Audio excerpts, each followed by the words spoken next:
Welcome everyone, my name is Brendan Snyder, thank you for joining me. Today we're going to take a look at a brand new album from German guitarist Axel Rudi Pell. This came out on May 8th of 2020 and it's just got some absolute blistering guitar work from the German guitar master that he is. It's his 19th studio album overall, which is stunning in and of itself. But to jump back a little bit and give you some history on him, he started his career in the German metal band Steeler that went from 84 to 88.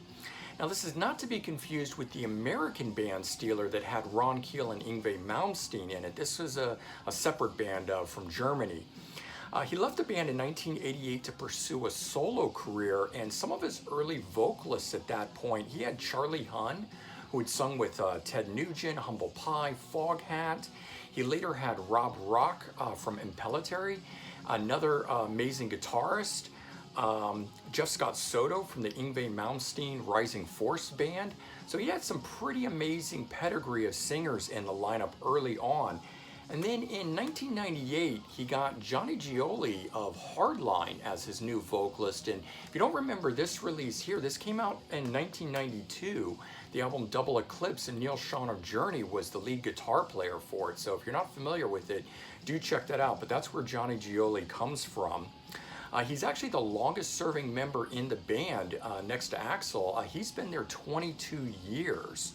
Now Axel's actually said in interviews that he's heavily influenced by Ritchie Blackmore and Deep Purple, which sort of makes this next addition to the band all that much more interesting, and that in 2013 Bobby Rondinelli, who's played with Rainbow and Black Sabbath, joined the group.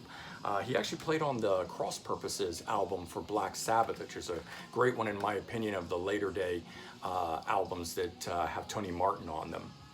And then in 2019, the band actually celebrated its 30th anniversary, releasing this live album here, which brings us up to a current album that just came out on May 8th, Sign of the Times.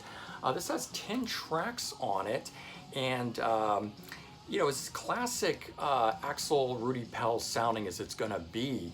Now, this is his first time working with new producer Tommy Geiger on it. His previous 9 albums, he had a different producer, Charlie Bauerfein, on it. So this, I think, reinvigorated the band and definitely made a new, more punchy sound, in my opinion, on it. I'm glad to hear this new direction that it's going. The album's a classic blend of guitar-driven hard rock with touches of 80s and sounds of 70s groups like Deep Purple in there, obviously, as he's mentioned, with his influences. Now, some of my favorite songs on this album are track 2, Gunfire, which I think kicks things off in amazing fashion here with displays of Deep Purple all over it, but some nice Hammond organ on it. And I think Bobby's drumming on this one is just particularly really strong. Track number 3, Bad Reputation, is a classic melodic rock song that in my opinion sounds like it's been ripped right out of the 80s. Like, I actually had to check the credits on this and make sure it wasn't a cover because it was just that classic sounding, in my opinion. Really great track.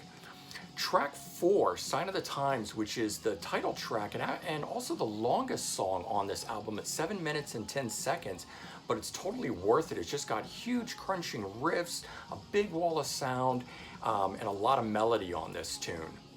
Track number 6, called As a Blind as a Fool Can Be, is a power ballad as only Axel can do. And if you know anything about him, and he does these compilations, he's got 5 of them called the Ballads. He just does amazing power ballads, enough where you can actually do an entire album of it and they're still that interesting to listen to them all at the same time. And this is another one. Johnny's vocals on it are just over the top and you know, almost steal the show in terms of the song itself. And I can imagine that this song is easily going to be added to the next volume of ballads when it actually comes out. And another one that I really like, track 8, Waiting for the Call. This one is another track that seems like it was an 80s cover, ripped right out of the 80s. And again, had to check and make sure that it wasn't it, but it's written by Axel Rudi Pell presently. It is a new song. Great guitar, great vocals, and it's just got a really stunning guitar solo on this tune. So let's take a look at this. Let's open this up. This is the cover of it. I think it's got one of the better pieces of artwork and a long time on it. And well, let's just see the spine there. There's the inside of it. I'll pop out the CD, and it's just got the artwork underneath it there. And we'll pull out the booklet here.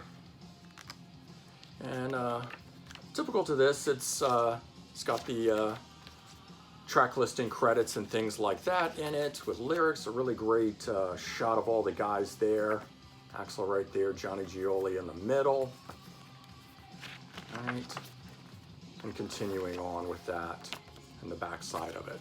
So not a lot in the book there, but that's what you got with it. Sort of bottom line with this album, I think if you're a fan of Axel's, you're not going to be disappointed at all. Axel and the band here, as I said, I think sound reinvigorated, rejuvenated. Maybe it's due to new producer, Tommy Geiger, on this. I don't know, but definitely has some new punch to it on this album versus the last one. There's also a real classic sound to this album to me that stands out as a much more defined late 70s, early 80s vibe to it, which I really like. As I said, the production's top notch on this. And I think if you like big, over-the-top, hard rock, classic 70s and 80s guitar rock, I think you're going to really enjoy this, and I would recommend checking it out. All right, I hope you enjoyed this, and if you did, please remember to comment, like, and subscribe. Let me know your thoughts, and I hope everyone has a great day. Take care, everyone. Bye-bye.